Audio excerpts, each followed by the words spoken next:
I'm Teresa Harding. I'm a founding presidential diamond with doTERRA, and I love what I do. This is the most amazing thing I've ever been able to be involved in, besides being a mother and having a family. When I first learned about essential oils, doTERRA was actually just starting. So I started doing some checking to find out which companies had the best oils. I actually had a really powerful experience with my niece, who the oils helped her significantly. And I couldn't believe the results, so I wanted to discover more about the essential oils. I started doing research, and I found that the oils were, number one, legitimate, and number two, that there was a definite difference in quality. And when I learned the difference, I found that doTERRA was the highest quality, so that's why I chose doTERRA. And as we started, I was not going to build the business. I did not like network marketing, and that is putting it very, very lightly. But for me, you have to realize at the beginning, I was very shy about that because of my initial attitude about network marketing. And I wanted to make sure that if I did this, the attitude was helping people, and that's what was important. That's what it was about. As I came across people who were interested in the business, I would help them with the business. But it didn't take very long for me to see. In fact, I had an experience where a very close friend of ours, they live not far from us, and we did a lot with them. And he's a successful businessman. He and his wife had run businesses together, but they had gotten in a situation where their current boss was not honest. And so the boss had put a lot of things in their name, and then the boss left, and a lot of things were left for them, and they were facing bankruptcy. And it was very sad. And I would have personal conversations with them, and especially with the wife, because we're close friends, and hear her feelings about the frustrations and the embarrassment of going through that whole situation.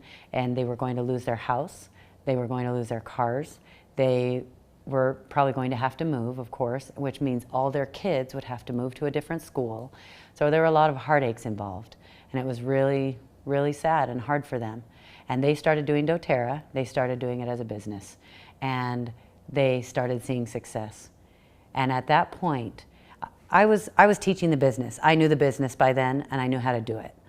But it wasn't my main focus. The essential oils were my main focus. Those are always the main focus, but the business can be just as powerful of a focus depending on the needs of the person. Because now what I'm a lot better at is finding out what that person needs. What are their needs? And my job is to help them fulfill those needs. Because if they need finances for their family, then I know how to help them do that.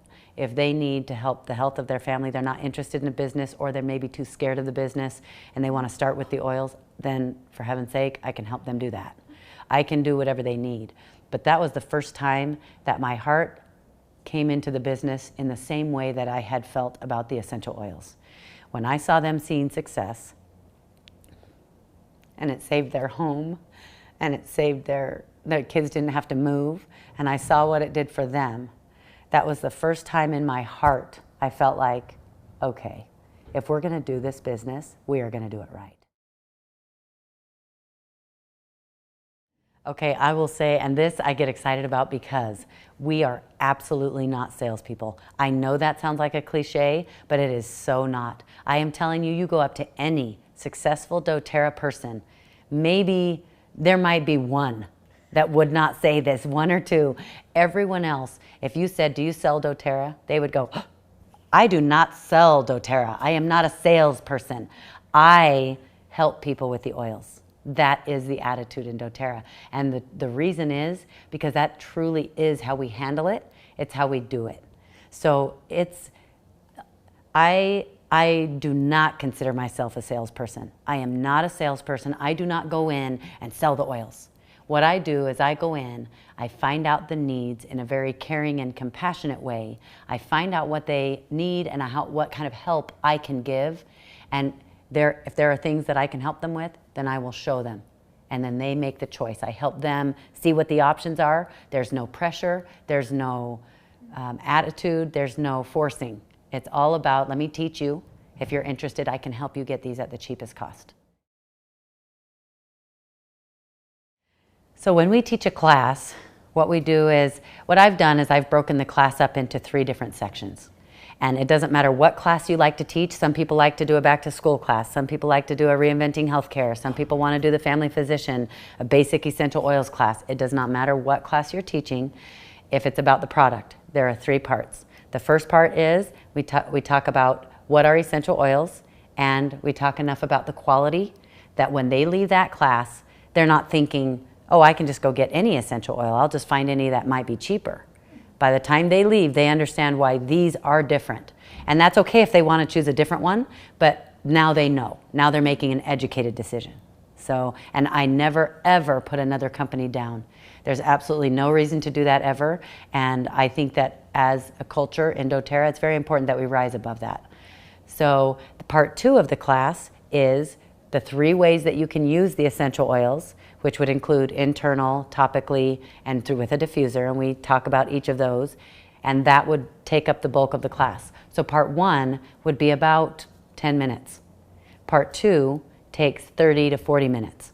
So that's the largest portion of the class. And during that portion of the class is also when you are talking about essential oils. You're asking for input from the class, from people who have used essential oils, and asking their results. They can tell their stories, that kind of thing. You're passing oils around, letting people try them, letting them smell them. You have not done a successful class if you have not passed essential oils around and let them use them and try them. Okay? Part 3 of the class is what I call the close. It's how you tell them, you know, how you can purchase the oils. You teach them about the loyalty rewards program, and you help guide them through the process of what oils they might need. At the end, when we are done talking at the front of the class, part of the close is saying, now we're going to go around and we'll help answer each of your questions. So the small things would include making at least 2 new contacts a day, doing 2 follow-ups a day with people that you had contacted previously. It's doing your personal development time every day. It's making sure that you schedule the class with the hostess that week. All of those things that, again, are easy to do, but they're easy not to do.